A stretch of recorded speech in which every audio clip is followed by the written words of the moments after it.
Hili jambo imeonekana inawapelekea zaidi kwa wenye kutumia madawa ya kulevya. Moja, inawapelekea zaidi kupata ugonjwa wa virusi vya HIV.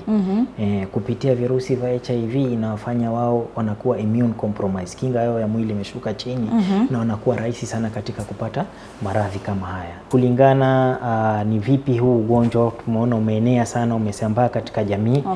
Kitambo tulikuwa tukiona ugonjwa huu sana zaidi katika umri ya juu kuanzia miaka 50 kuendelea juu, lakini sasa tunaona ugonjwa pia katika miaka ya chini kuanzia miaka 35 kwenda juu 40. Kwa hivyo reproductive age kabisa umeanza kuwa sana ugonjwa huu ambao si vile alikuwa tukiuona mbeleni.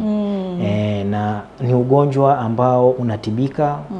Mgonjwa anaweza katibiwa kaisha kabisa akarudi katika matibabu yake ya kawaida vizuri.